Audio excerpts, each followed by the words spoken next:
Hey, hey, hey, what do you say, Frankmeisters? Good evening. How's everybody doing this evening? My Good. ass is tired. Miss Kristen's joining me tonight. Hi, Kristen.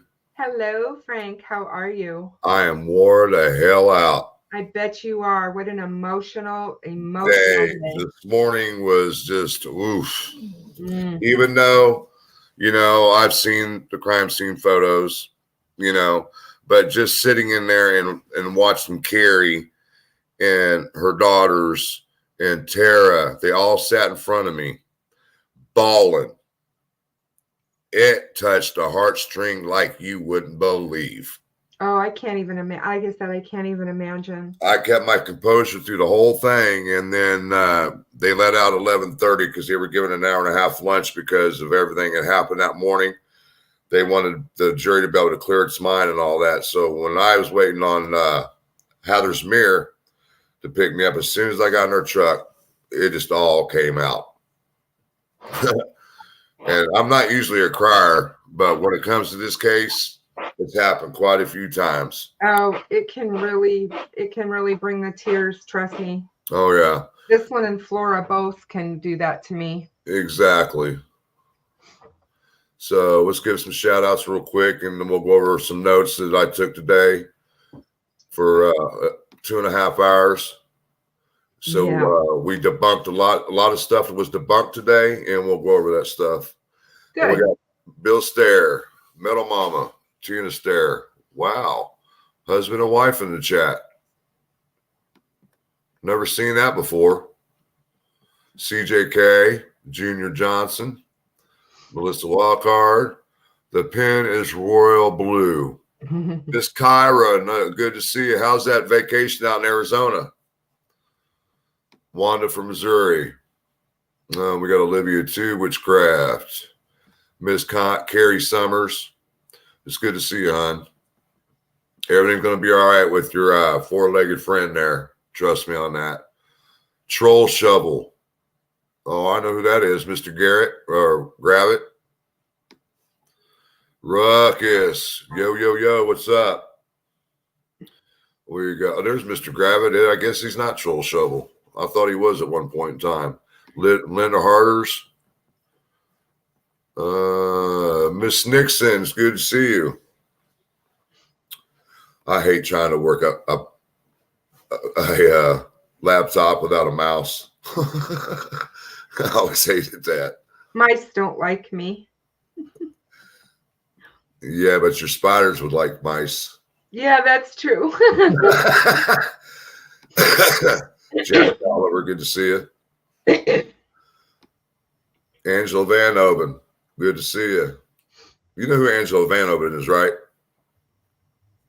She married Richard Goodall from AGT. Oh, wow. Yep. That's her husband. 6'3" Clocks, good to see you. Amelia Lavender. Boss Mod. Jinx is in the house. She was wore out today, too. I bet she was. Nana 73. Jerry Mayo. Is that what it says? Yep. Growing Crazy.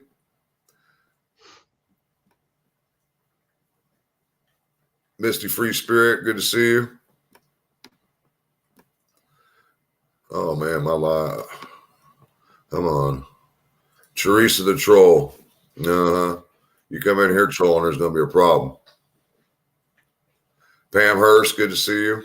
Thanks for helping me out today.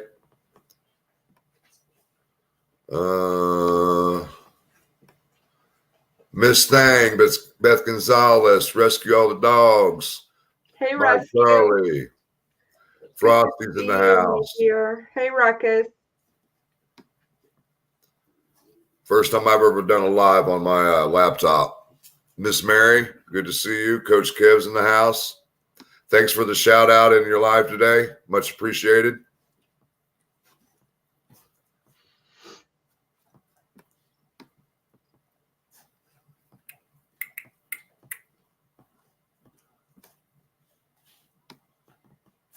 Come on. I must have caught up. No, I didn't. When you see that line start going back upwards, Miss Persevere's in the house. We got War Kitten. Make sure I didn't miss anybody up here.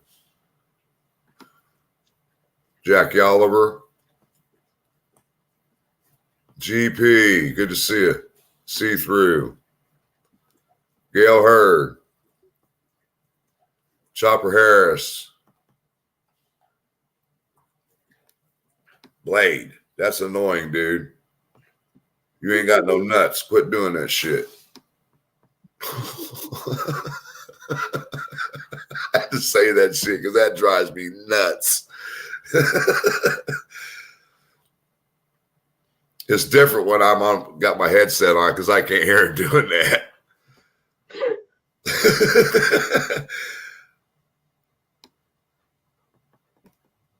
Oh, come on. I'm gonna have to buy a mouse for this thing. Oh, come on.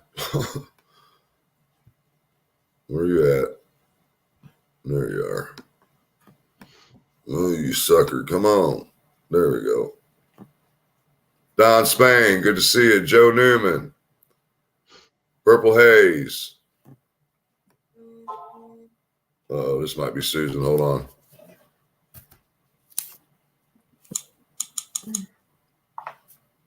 Yep. She'll be here in 2 minutes. Susan Hendricks is going to join us too, guys.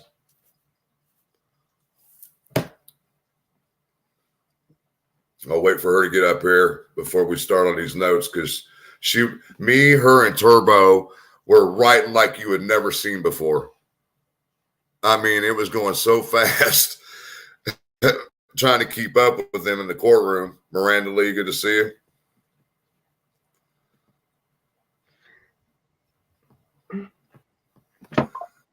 That's where my shorthand would come in handy because I took shorthand.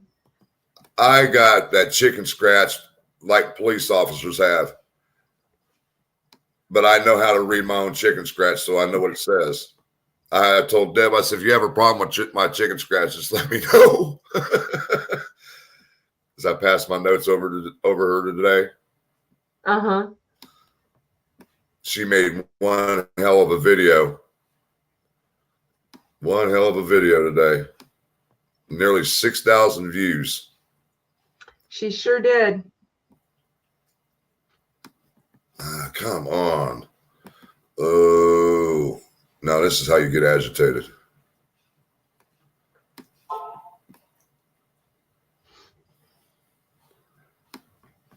I just want to give a shout out to Rescue and Jinx for going to the Flora girls' graves this weekend and decorating them for Halloween.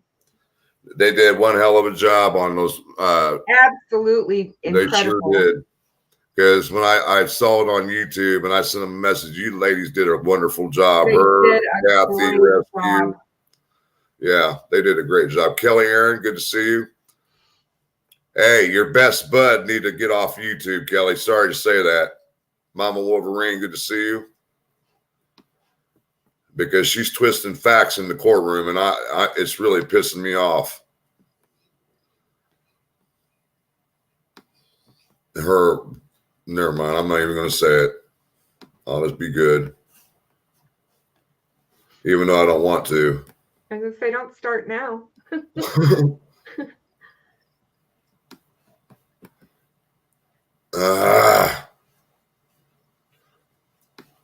All right. Boston Christian.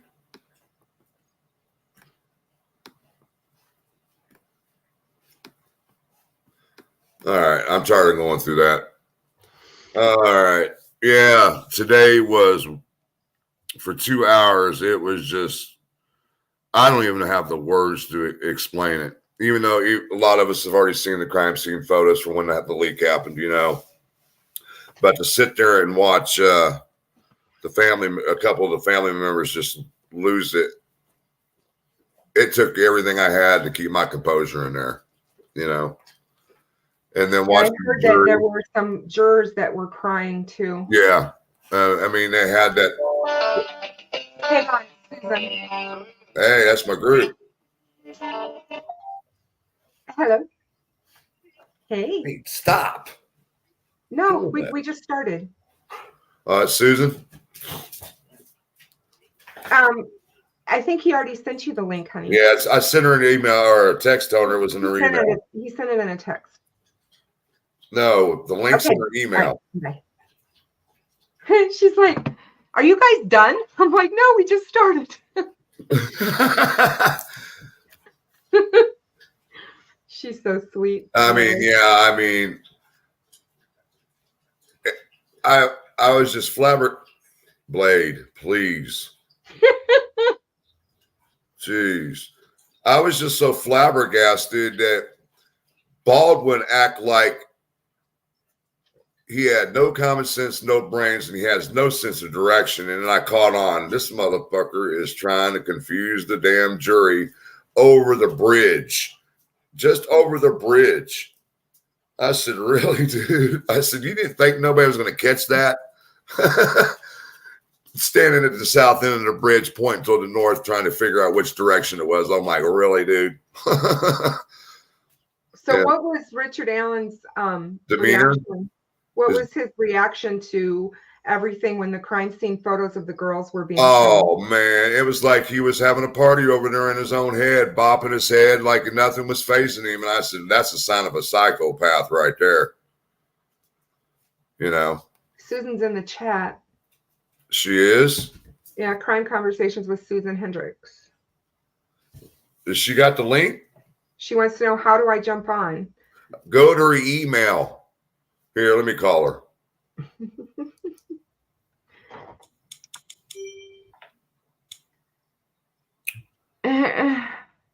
She's on her phone, too. Yeah. Hello? The link's in your email. I sent you a text. Okay, I'm going in now. All right. I'm going in now. All right.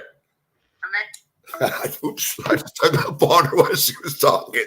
That's okay. She's good. She's good. She's good. She's good. Is this thing on? Okay. There you are. Hey, beautiful lady. Oh my God, you should see this setup. It's me not knowing what I'm doing. You're good. You're good. I mean, my God, you are being pulled in every direction from everyone who wants you. Well, this is the direction I want to be in. Let's see if I know what I'm doing. All right. Well, me and her worked together while she was doing a little recording with Nancy Grace. That woman talks loud, Susan. She is loud. Frank helped me a lot. He really did. I might be crooked, but I don't know. I don't know. But I know where Susan's staying because it looks real familiar. I think that's where I stayed when I was there. That's the Drury. No, that's the Doubletree. Yeah, that's where we stayed, at the Doubletree. What a nice hotel. It's so funny. It's like, oh my gosh, this room looks like a disaster as I look around. But it's funny, like when you are somewhere and you're focused on this, and I want to be here, and I'm happy to be here. It's just that you kind of get sad and miss things at home, and then right. I mean, like your kids. And I'm not complaining about me, but I will say, like, it's just weird. Like, you got that tripod set up. I stink at this, but oh well. So it's just, I will say it's weird because I'm so happy to be there and I'm so happy to get in. But the chunk of time it takes you to even get in, like the line you're waiting on and the freezing cold that it is. I mean, Thursday night into Friday, this was right before opening statements. I have to share this. It was, so everyone wants to get in. And I had just been to jury selection.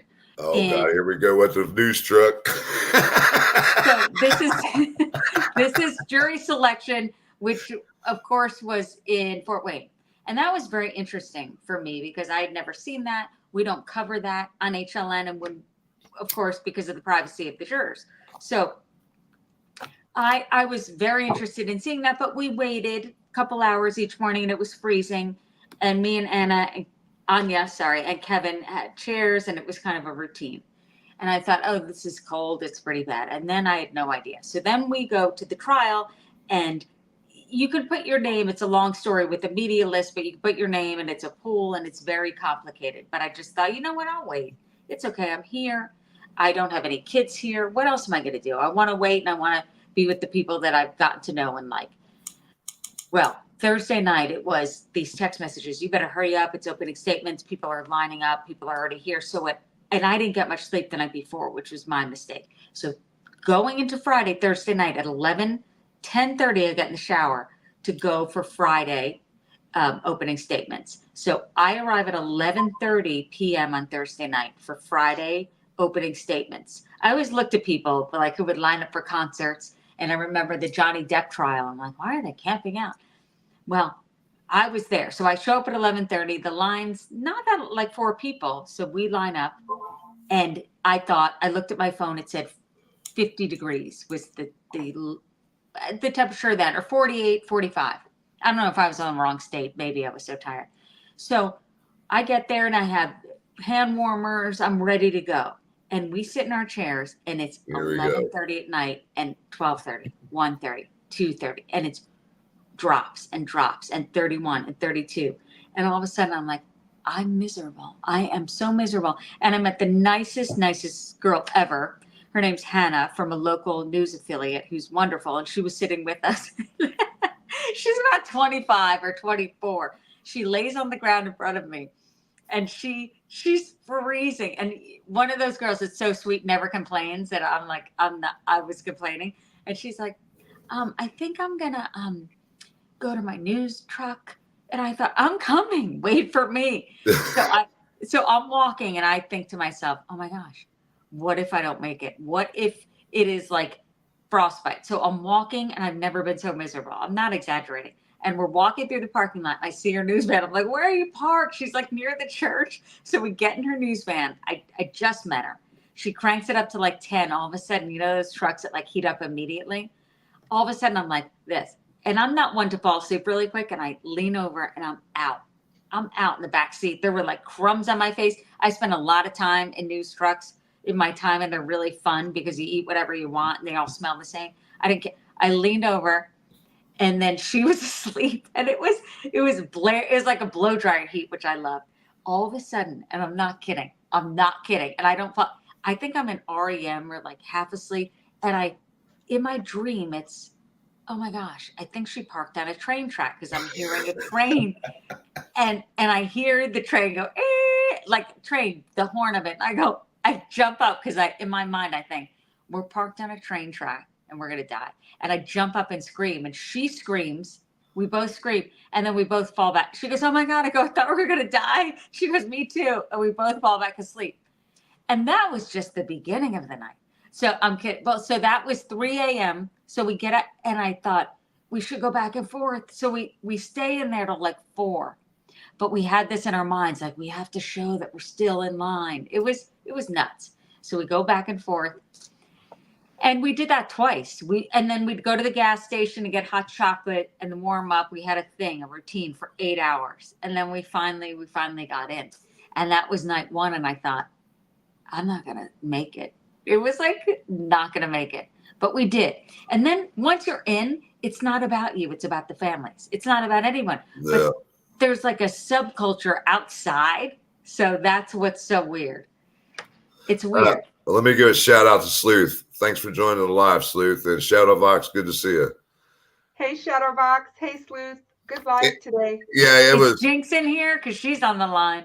Yeah, she's in here. Oh, she is? Yeah, she's in here. She's my boss. She's my mod boss. Oh, hi, Jinx.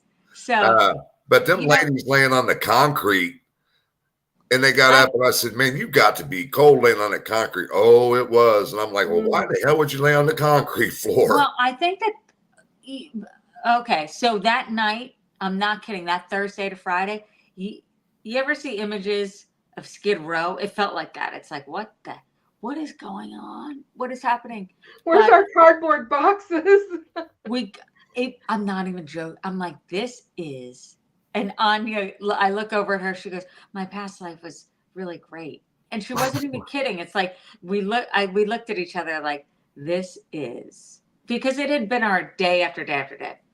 And I know I hate complaining because I feel like it's not about me. But I just want everyone to know the outside world of what's happening. So and I was talking to Tara, and I said to her, the reason I didn't come back the other day, not that they're looking for me, but I just wanted to say, like, I'm not like peace out, but is that you have to line up again. So at lunch, you got to line up again. And she went, wait a minute, you're not in for the day. I'm like, no. So that's the same thing that would happen today. They let us out at 11:30. As soon as we walked out that door, the line was wrapped around I was like, you got to be kidding me already. I think there's a better way, I guess, is the bottom line. Like, I think there's a better way, and they're trying that. There's a woman who's, I think, NBC Indiana, who's doing a wonderful job. She's in charge of the pool, and that's not an easy task. It's not. I don't think I'm in it anymore because I thought it was going to be easier. So, but I feel like there's a way to say, okay, I'll do morning, you do afternoon, instead of everybody like, right. Because you don't want to stay. You're like, these people are fighting, and it's like Black Friday. So what do you think about today, or this morning, I should say? Oh, it was horrible. Right. So once you're in, and then when you get over yourself and you go in, it's about the families, and you go in and think, oh my gosh. And the only thing I believe that made me not get overly emotional was that the big board of the images was kind of tilted to a way that I didn't see much. Did you, Frank? I didn't see anything. Turbo was sitting in between me and you, and she was leaning over on you trying to see the TV screen. Yeah. I mean, it was. So I looked around to see, because of course, Frank, you heard this too, but of the interview of not the interview, when he was on the stand, the CSI investigator, and it's funny, I passed him. Mr. Page, Sergeant Page. Yeah, as I'm leaving for the day, and I thought I'm not staying for lunch, I went down these back stairs, and I see him. He comes out of a door, and I went, hi. He goes, hey. I said, great job. He said, thanks. He did a great job. Yes, he did. I just happened to just by chance. And what a wonderful guy. I mean, to be on that stand for so long. 26 years. And you know what's so funny is that I was checking out a live earlier, and they said there was 47 exhibits today. And I said, no, there wasn't. I said there were 60 exhibits. Oh, yeah, I wrote them down. I know. Yeah, I did too. I wrote them all down. But I mean. But I have a theory on that, Frank. I'd like to hear your thoughts. Go ahead. So as they're going through these exhibits, and it's exhibit after exhibit after exhibit after picture, Kristen, and it was like the area and kind of the brush and this level and that level and this level, and he called where he had the inside of the crime scene tape ground zero. Yeah. So it's kind of the inside and the outside, and it could seem mundane, meaning if you're just there and like, okay, in this exhibit, because it like Frank said, it was 60 of them, and of course the crime scene photos were in there and horrific. But outside of that, I believe what they were saying was, because if you think about it, the jurors don't know the area, don't know the case, don't know the girls, don't know the families. They don't know anything that Chris and you and Frank have been talking about for years. They don't know it. So picture yourself, they're not biased. So you're a juror and you're going into that and you don't understand the terrain. And if you hear, well, there was a search and the bodies weren't found, well, they must have been taken. They weren't there then. So I think this established in a very methodical way of saying, this is how it looks from here. This is how it looks from here. This is how, because they haven't been down there. So this is how, so it's so many images of, this is how it could look from this way. That's not ground zero. That's outside of the tape. And this is how it looks from this way. And that's outside of the tape. So it was hours, but I think it was basically a 3D, of what he was doing. Yeah. And I think it gave the jurors an idea of, wait a minute, then I wouldn't see them. Right. And what was so funny about that whole thing is over the years, people were talking about, oh, they were taken somewhere else and killed and brought back. And I said, not according to these crime scene photos. They're still going with that, Frank. And it was wet. They're still going with that. Yeah. Oh, yeah. I mean, how can you go with that when the pictures the pictures they showed today were pools of blood? I mean. I know what they're going to say. But Abby was wet.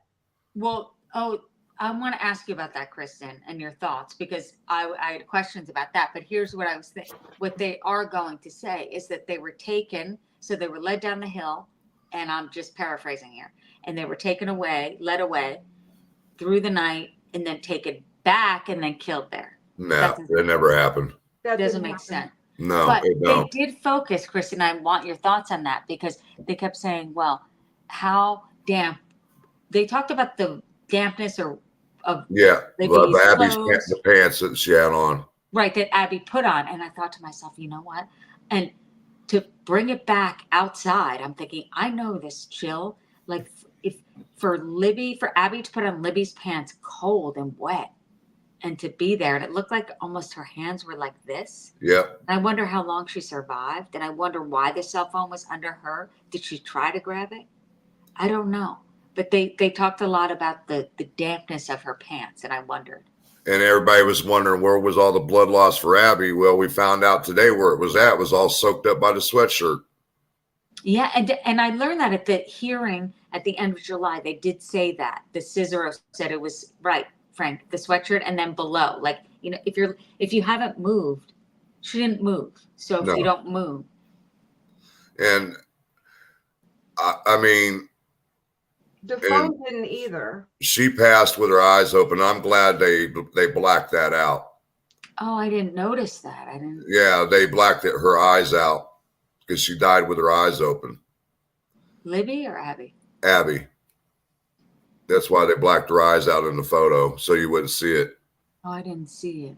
I mean, the crime scene photos are the same ones that were leaked out, where they blacked out Libby's genital area too.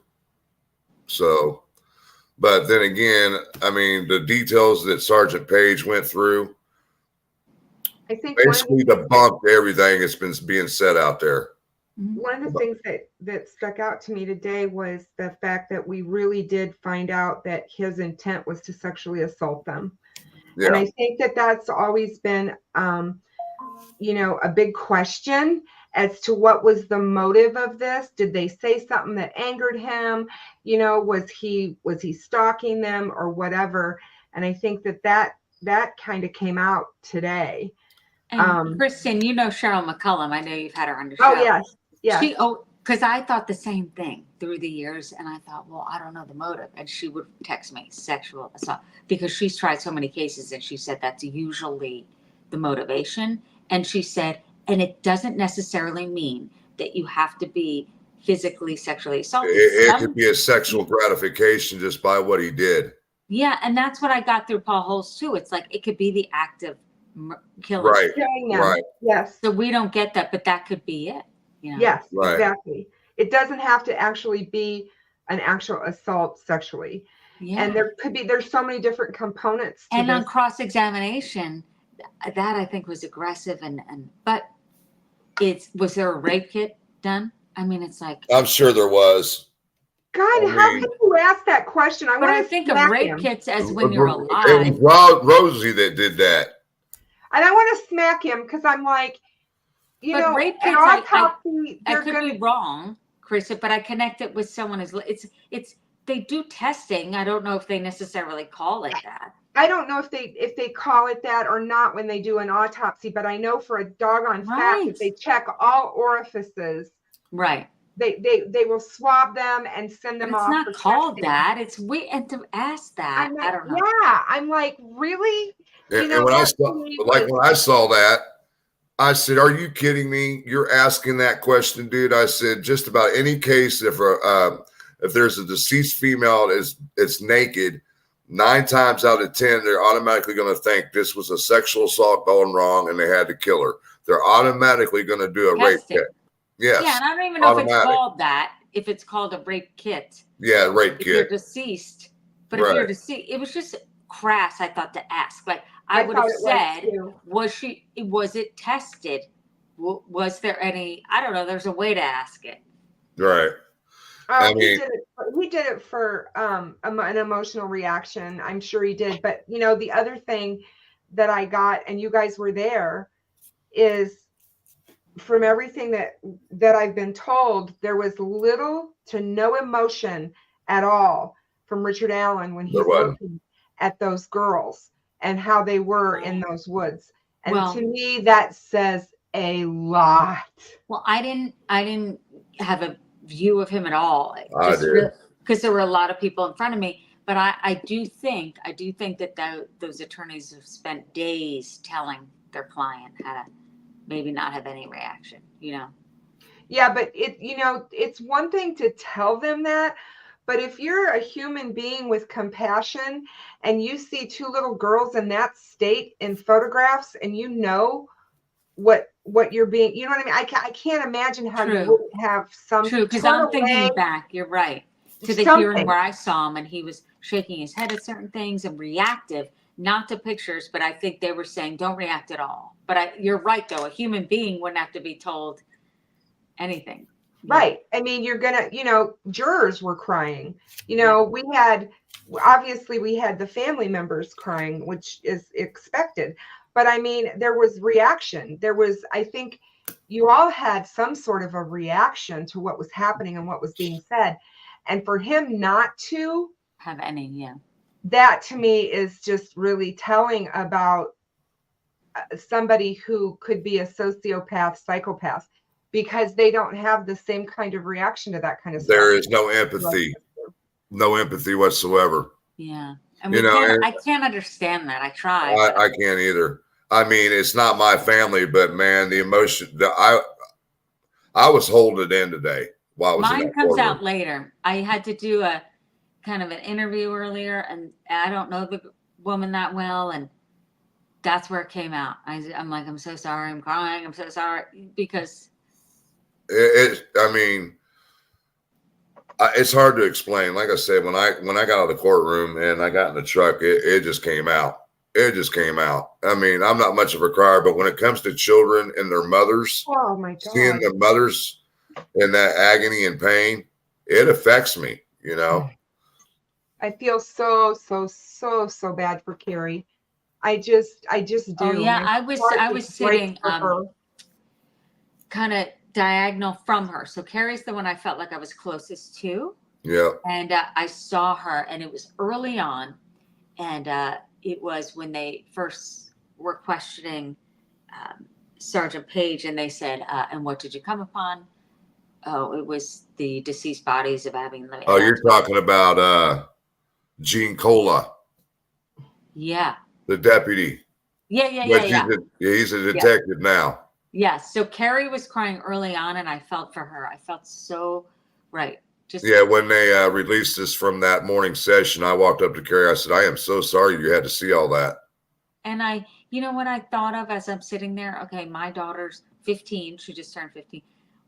When they said deceased bodies, it's so like clinical, because that's. Yeah. And it's like deceased bodies of Liberty. Like this, if it's deceased bodies of Emery, my daughter would. Yeah. It's just, I don't know. To me, it's just so telling in so many different ways. And right, because he has a daughter. I called my sister and told her. She's like, that scumbag has a daughter. Wouldn't he cry even if he didn't do it? Exactly. I can't believe she wasn't there today. Yeah, you would think that's what I'm saying. If this was an innocent man who had nothing to do with this, right, you would think that he would have had some sort of an emotional reaction to what he saw today and heard today. Yeah, and see, Deputy Gene Cola is the one who found a disturbance at the south end on the northeast side of the bridge down the hill. He's the one that found a disturbance there. It looked like somebody had slipped and slid down the hill. And then Liggett called him and said, I need you to get over to the cemetery. That's when they found the clothes in the creek, right? John Jake, or whatever his name is, found the clothes in the creek. Well, Cola went through the cemetery near the ravine. He walked right by the girls and didn't even see them. Remember that? Oh, yeah. And then somebody yelled across the creek and said, the girls were behind you. Yes. And that's when he called Liggett, state police, Yoder showed up. I think that's why the prosecution knew they had to show from every single angle why. Exactly. Yeah. And then we debunked the yellow rope. the yellow rope thing. And he also covered them, guys. Remember that. I mean, I know Frank's seen them and he's seen the pictures and stuff. But I mean, they were covered with branches and he tried to cover them. Yeah. And so it wasn't like they were just out there. I mean, there was, you know what I mean? Right. That's going to also, because whenever you're in the woods and everything is so camouflaged, because it's just, especially in my opinion, night, down there, even during the day. I used to be very hypercritical of the investigation in the very beginning as to the fact that they did not find them on the night of the 13th. I was so angry. I was like, how can you have all these volunteers out there, hundreds of people looking for these girls, and nobody go to that spot? I never could get it. I couldn't figure that one out. I'm like, why wouldn't have somebody come off of Logan's property and walked down that way? They would have ran right into them. Well, once you go there and you see the terrain and you see that side, it's kind of easy to figure out. And Steve from True Crime Web, when he was out there, he told us, he's a CSI, and he told us it is dangerous at night out there. Very. Yeah. It's so funny during the day. What's funny is now I understand why nobody could see the bodies laying from the private drive, and this is my explanation for that. Libby was in like a little dip in the ground, okay? Mm-hmm. Twigs in a branch thrown over, so that's enough camouflage from that distance. Yeah. And Abby was basically behind a tree. You couldn't even see her. Yeah, with the dark clothes. Yeah. Exactly. That was blended in to the surrounding area. Exactly. Yeah. So I mean, I think for me, what happened today was, to me, it took away any doubt that the girls were taken anywhere. Right. That's the way I feel by what I saw presented. The girls were never taken anywhere. So that blows that completely out of the water. Yeah. And as I was telling Frank, I said this today on Sleuth's live. I don't think he saw what I said, but a lot of people did. But this is something that I've thought about for a long time. And this is, to me, what the prosecution needs to be screaming at the jury is 3 teenage girls saw Bridge Guy come into the trails. Yep. They have him. They saw him. They know what he looked like. They know what he was wearing. They know that he had his head down. He had a purpose. He was on his way. They saw him. Richard Allen has told law enforcement he saw those 3 girls, and he describes them. That's funny. Girls look at the video from Libby, and they're like, that's the guy we saw. That guy right there is who passed us. So immediately, that's Bridge Guy. Why didn't Richard Allen see Bridge Guy? He's out there. He's looking at fish in his stock ticker and stuff, and he's, bebopping down the trails. Why didn't he see Bridge Guy? Yeah, he never mentioned a guy because he's Bridge Guy. That's why he didn't see him. And now there's questions about Betsy Blair. There are questions about Betsy Blair now, because Betsy Blair is claiming the guy she saw on the bridge was a young guy. You got to remember, Richard Allen was only 44, 45 at the time, and he looked awful young back then. Well, let's go back to the video. Becky always said to me that her theory was, and I think she was right, that her theory was when you're older, you look at someone. Now I look at people, I'll tell you how old I'm getting. I look over and I'm like, how old is that kid driving next to me? He looks 12. But right. So it's like, if you're older, you look at them and you say they're young. Yep. When you're younger, you look at, when I thought 30 was ancient, when I was 15 or 14 or whatever. So I think that Becky's right on that.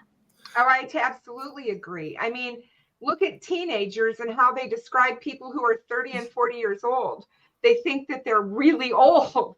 And when you're 60, my age, I'm here to tell you that's not old at all. Everyone driving, I'm like, can they do it? They have a license, right? So it's true. Yeah, I mean, I know. It's as simple as that. It really Yeah. is. And see, my best friend in high school, he can grow a full beard, long hair, and look like Jesus. He was only 16, but he looked like he was 24, 25. Because we used to go into Hook's drugstore and buy liquor. Had him go in there and buy liquor because they wouldn't card him. You know. I wish we had someone in our group that'll. So I didn't know Betsy Blair. I didn't know the age of Betsy Thanks, Blair. Ruckus. I love you. She's in her too. 50s or 60s. At the time. Yeah. Okay, then that's it. Then that's why, I think. Deputy Cola, when they found the girls on the 14th, said they ended the search at 2 a.m. He stuck around there and did security all night long. And that's when he came out and said that I did not see anybody come through up the river or the creek, walking through or anything. Okay. And then it comes out during testimony of Sergeant Page today. They did not remove the girls out of that area until after the 15th. And I'm like, what? And then, I mean, I heard the same thing from a family member a couple of years ago. They told me it was the 15th, but I'm like, they left them out there for 3 days or 2 days. Oh, I didn't catch that. Yeah. But I could see that. Maybe they wanted to make They sure had to make sure. all I the mean, evidence. you know, when you process a crime, I know it seems horrible. Well, they But called it ground processing that zero. crime scene, Yeah. you have to be very, very careful before you move them.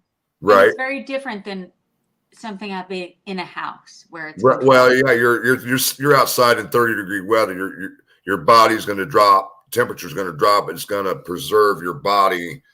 Unless I just think it's and- horrible for the families. Me You too. know, Right. when Think you about stop the and woods, think though, about like it. all of the meaning what he said about the trees. He said for fingerprints they usually use powder, Mhm. and for blood on the trees they use some liquid. So like think luminol. Yeah. So think of all the trees, Kristen, like what they had, the scope. So if you find someone in a house, your scope is the house. If it's the woods and the vast amount of space, it's like everywhere, every tree. How do you know she didn't come from this way or that way or this way? He said they inspected every twig, stick, everything within 100 yards of where the girls were found. And that's why that every kind of, as you said, which every document, every picture, it was picture after picture after picture. And that takes time. And they have to be, you know, they have to be so diligent in collecting as they find things. You know, it's kind of like Paige was saying today on the stand when he was being questioned by the defense about the collection of evidence. And he's like, we don't know what evidence is going to be important, what's going to, you know, what we need or what we don't need. We collect everything. And as we're collecting it, that has to be tagged and bagged and all these things have to be done. And that's all time consuming. And like you said, when you have layers, because you've got leaves and you've got debris and leaves and debris and sticks, and they have to go. I think about it as an excavation site. They kind of have to excavate. It's like anthropologists. They have to take their time with brushes and all that stuff. And I was there in the middle of the day and in that vicinity, not the exact area. And I mean, it was that just a lot of brush and deep and like I saw it from my perspective. This was 2018. So I really can't imagine. And it made sense that they made an area that they called Ground Zero with the crime scene tape. And they were there day after day after day after day. We can determine now on how far Libby was dragged. 10 feet. Because of the massive pool of blood behind the tree, they measured from that spot to where they found her, and it was 10 feet. So And another thing was brought up. It got debunked again today. You know how they were looking for somebody with a 40 cal in law enforcement? Yeah. Back then, they didn't even use 40 cals back then. They What's had that? 40 cals. 40 caliber handgun. They use Sig Sauers, the same model that Richard Allen has. Law enforcement is notorious for using that handgun. So were they implying that it could be the cop's bullet? Oh, yeah. the defense has, yeah. Yes. And that's where the bullet came from. It was probably from a law enforcement officer because they didn't check anybody else's guns. I see. And they did confirm it again that the bullet was found on the day the girls were found. Julie Melvin needs to stop putting out there. They were out there 2 weeks later or whatever, found the bullet. Don't even give her oxygen. I was like, between her and, Please. you know, the BM lady.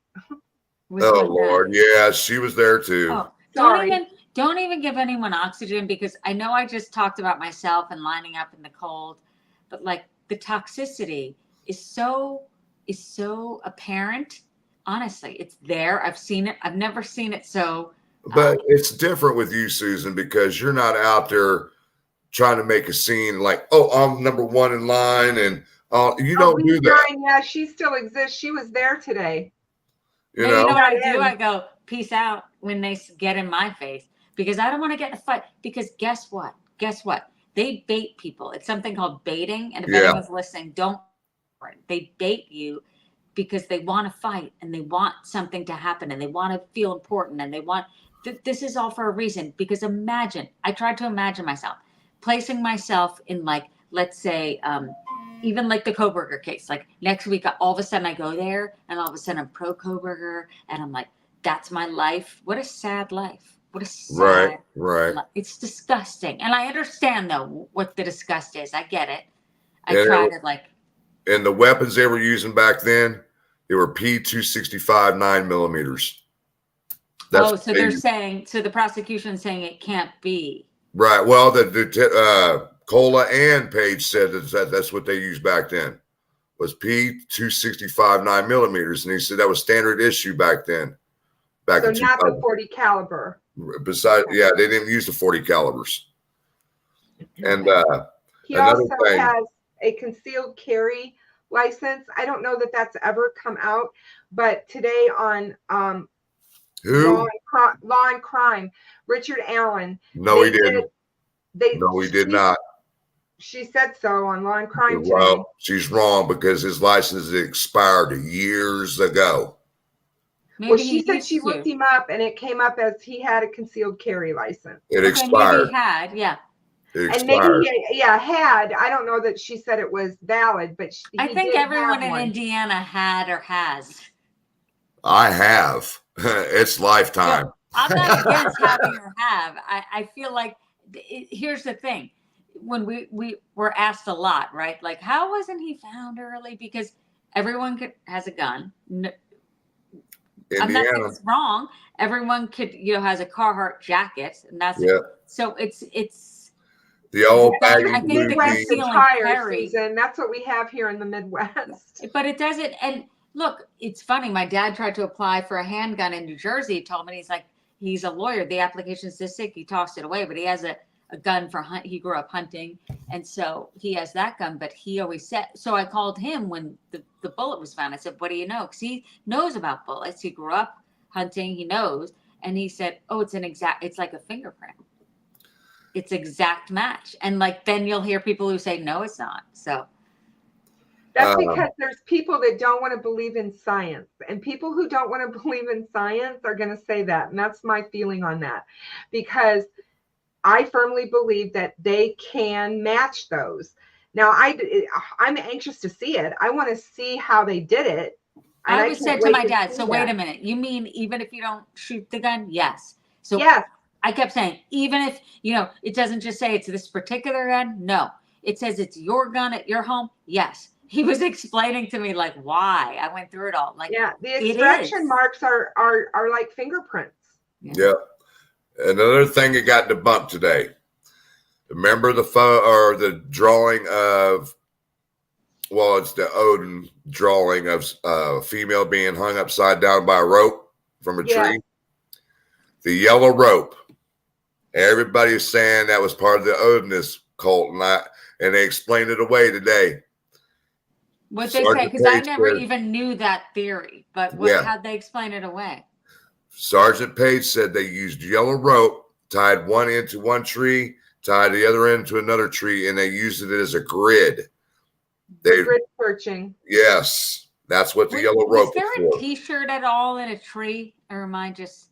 I have never heard of a T-shirt note. being in a tree. Okay. Never. It was a question I was going to be asked, and I said I never heard of that. And see, Sleuth came to ask me about it. He said, so the Frank's motion was all bullshit. And I said, exactly. Oh my God. We're still on that.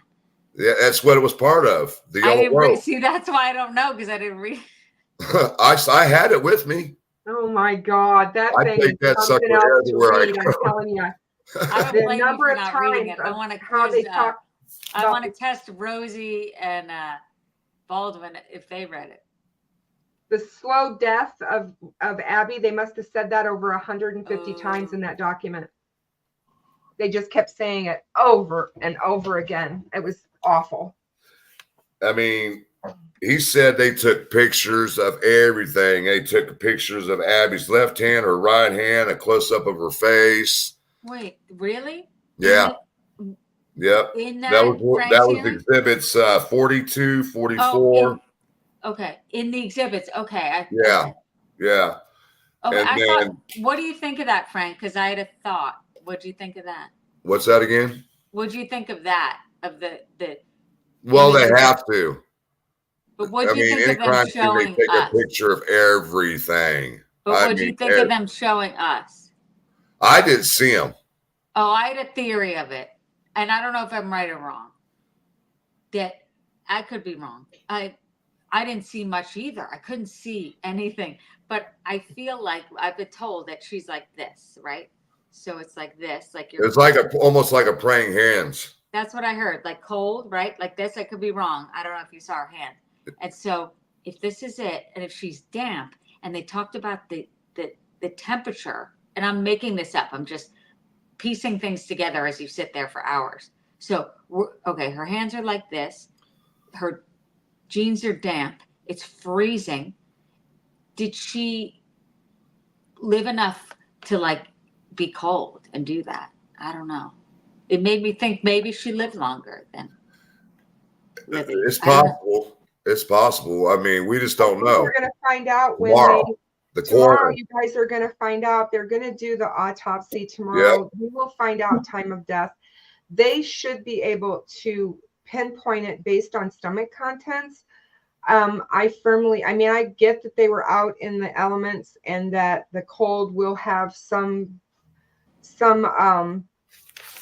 reaction to all of this, but I think they will be able to pinpoint it pretty close. I wonder, can they tell the difference between Libby and Abby's time of death? I guess. And in the second half of it today, I talked to Becky. She called me earlier to let me know about somebody who was in the second part of it again. I said, well, we already know. She said that they were asking questions on the stand if they did a core temperature on the girls out at the scene. No, they did not. Did what? A core temperature test. That's to do. You can't really do a core temperature out there in that weather. Yeah. What is that? What is that? Like where they take a thermometer and they stick it in your liver. Stick it in your body. Yeah. And test what your body temperature is, and that's how they tell. It's not like they stick it under your tongue; they stick it into you and right into your liver.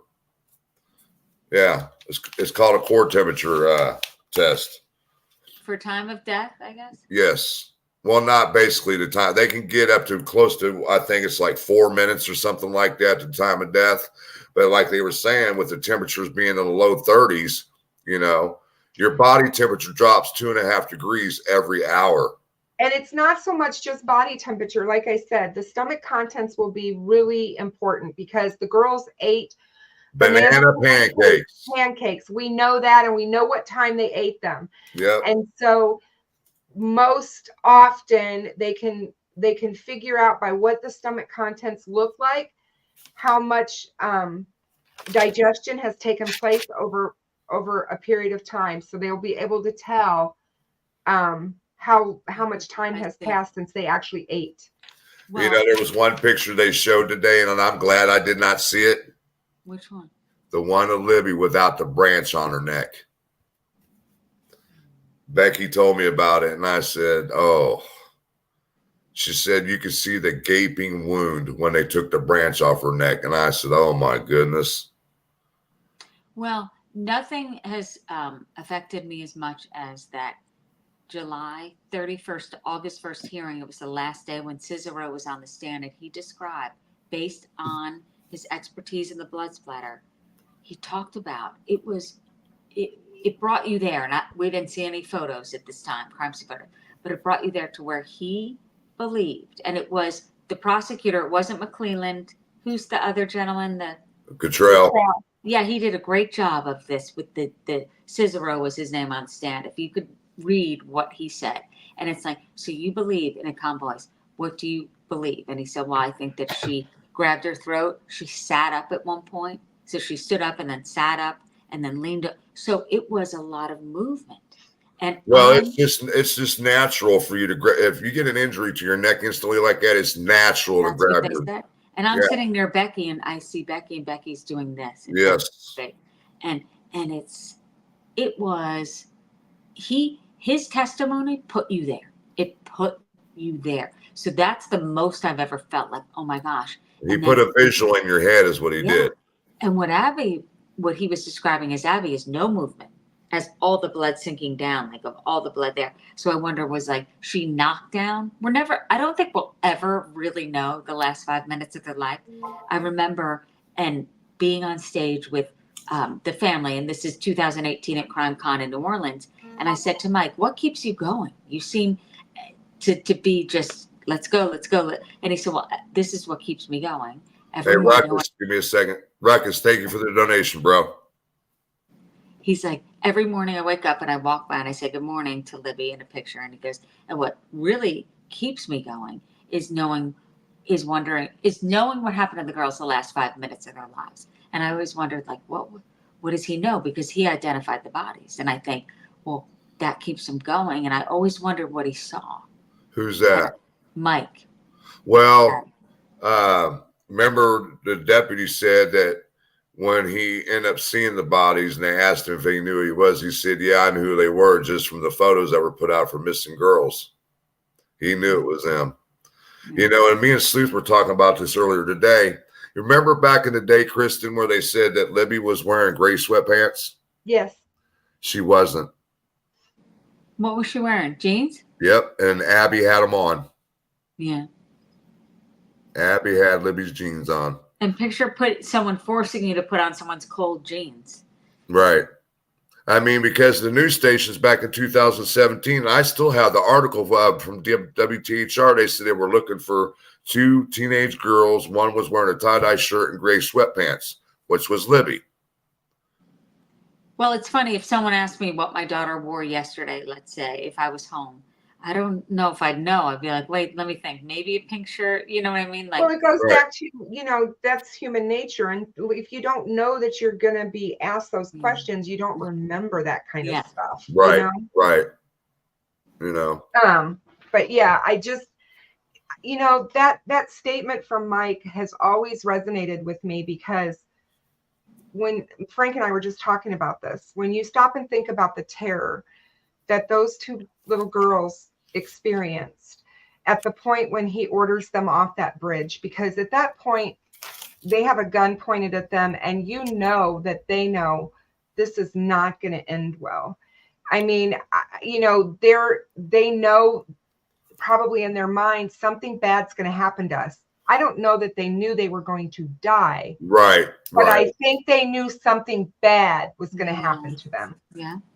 And knowing like stories about Libby and really stories about Abby. And like, if you think about 13 and 14, like, did they think, okay, let's go left, or did they try to run? I don't think we'll ever know.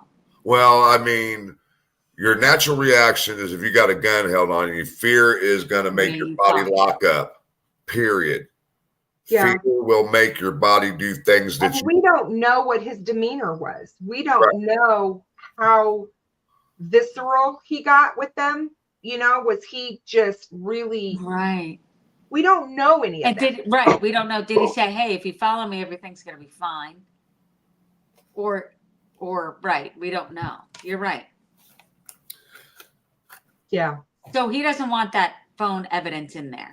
And I was reading it, and I think it said that they just like the sketches, I guess you could say that they said were kind of a tool for investigators. They're saying that the voice on Libby's phone is a tool for investigators, and they don't want them, that guys, and then the screechy noise and the static.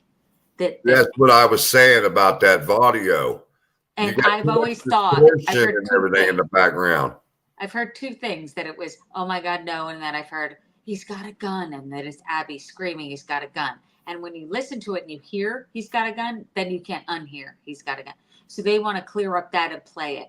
And the defense is saying, no, that's prejudicial. We don't want that in. And see, another thing that was talked about that gun is when allegedly, remember, Kristen, back in the day, they said somebody said you can hear the gun cock on the audio. Yes. Anna said it. And can you hear it? I did. Said it after they listened to it, after they played it for the families. I don't remember where Anna was when she said it, but Anna said it. She said that you can hear the gun cock. You can hear a gun cock. Now, I don't know. Because imagine he's like, come on, go. Done. And that's where I think the gun kind of came in after everybody heard Anna say it. Then it became common knowledge, kind of like he had a gun under his jacket or he had a gun in his pocket. Because but it does add up. Speculation about It that. does add up if it is true that he cocked his gun and then he went to the crime scene. Remember, he said, I shot the girls. Remember that? Yeah. What if he was actually trying to shoot the girls and it was a backfire or a misfire? Oh, yeah, a misfire. That's what I was thinking all along, is that he may have tried to shoot Libby. Yeah. And it was a misfire and it ejected that round out. And he didn't even realize it. And he realized maybe, oh crap, maybe at that point is when he heard people or something, and he's like, I can't risk firing again. No, that's true.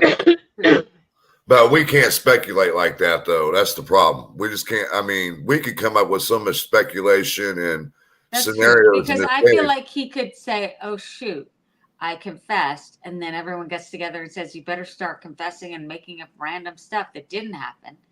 You know what I mean? The trail does end at the bridge. Yes. Brian Emery saying Anna Williams Discovery Channel documentary, Libby also said the trail ended at the bridge. It did. It was private property from that point on. Yeah. The bridge was private property. They weren't supposed to be on it. And see, you can get to Abby's house going to the south end through the woods. Yeah, I know. If they would have turned the other direction, if they had ran, they could have gotten to her house. Maybe. You mean before you mean not on? Once they got to the south side. When they got to the south side and when he was ordering them down the hill. Yeah. If they would have turned to the left and ran underneath the Monon High Bridge on the private drive, they would have gotten to Abby's house. Oh, no. Her house is right down that way. It is? Sorry.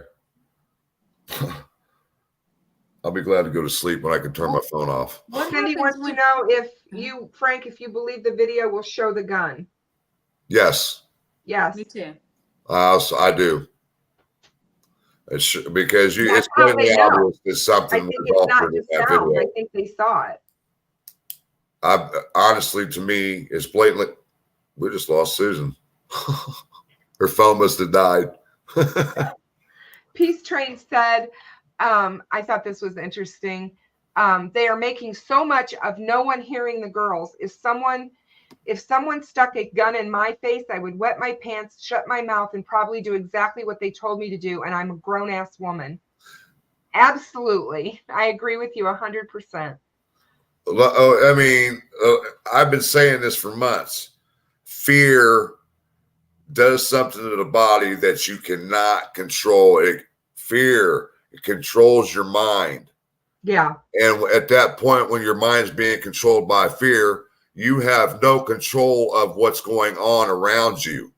You're just following orders to try to keep something from happening to you, you know? Oh yeah, absolutely. You know, sure.